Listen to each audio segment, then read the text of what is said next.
Bienvenue dans cette autre capsule de En peu de mots. Aujourd'hui, on va attaquer la question qu'est-ce que la véritable liberté?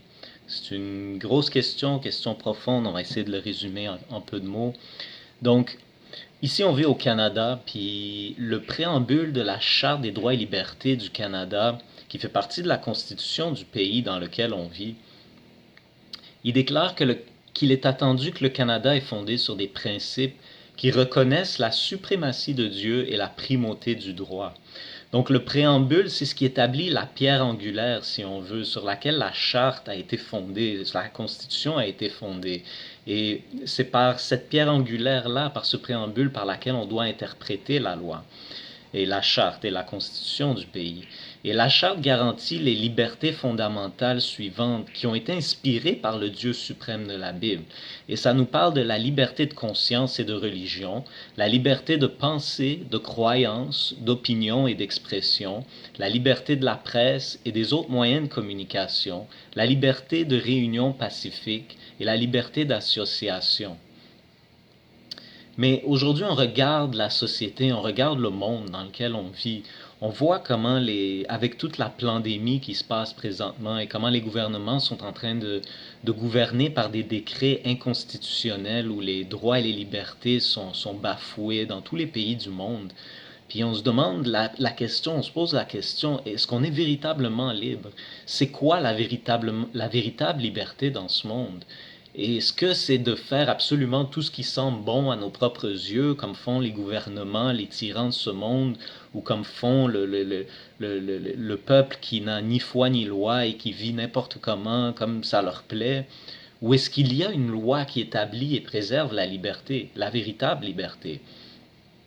Donc voyons ce que Jésus nous dit. Jésus-Christ nous a dit dans Jean 8, au chapitre 8, les versets 31 à 36, il dit, si vous demeurez dans ma parole, vous êtes vraiment mes disciples, et vous connaîtrez la vérité, et la vérité vous affranchira. En vérité, je vous le dis, quiconque se livre au péché est esclave du péché. Mais si donc le Fils vous affranchit, vous serez véritablement libre.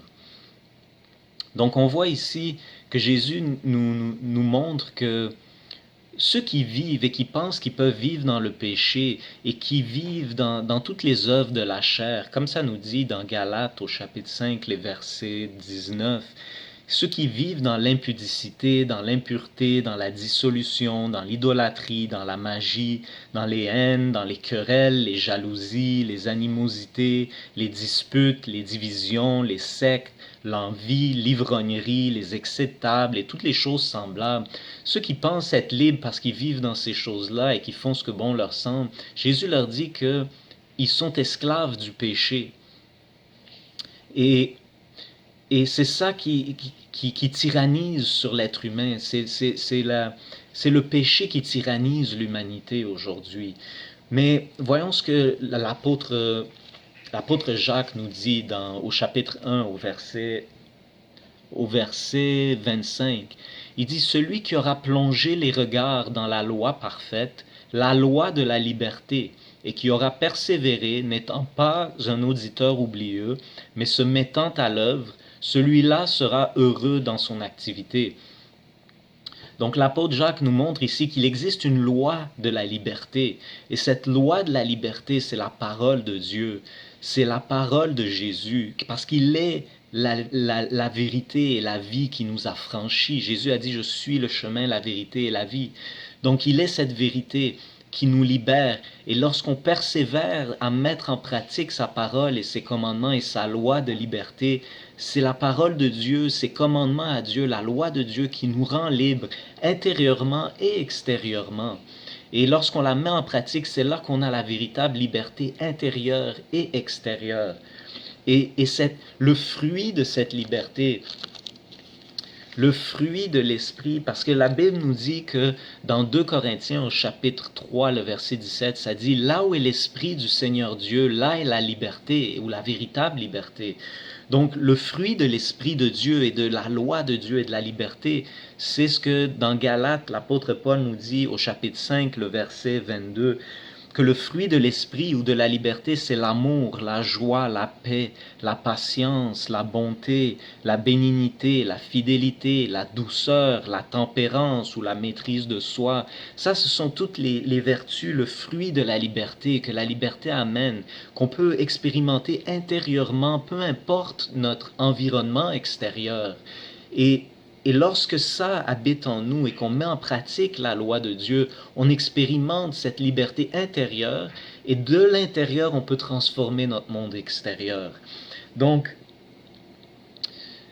Dieu nous appelle vraiment à être libérés du péché parce que c'est ça qui nous tyrannise. Et la parole de Dieu, de mettre en pratique et de suivre Jésus va nous donner cette liberté intérieure et peut nous donner extérieure, la liberté extérieure aussi, et transformer notre monde.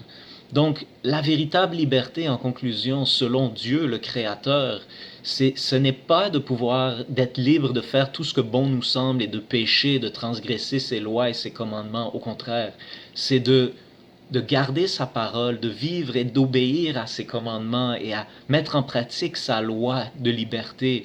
C'est ça être libre, c'est de vivre une vie de sainteté pour vivre le fruit de cette liberté et ce bonheur, ce véritable bonheur d'être réellement libre. Et j'espère que ces quelques paroles vous ont éclairé sur ce qu'est la véritable liberté et elle se trouve seulement en Jésus. Donc, comme Paul a écrit aux Galates, au chapitre 5, verset 1, il dit « C'est pour la liberté que Christ nous a affranchis. Donc, demeurez donc fermes et ne vous laissez pas mettre de nouveau sous le joug de la servitude du péché. Alors, restez libres en Jésus-Christ, le seul qui nous donne cette véritable liberté. » Alors que Dieu vous bénisse.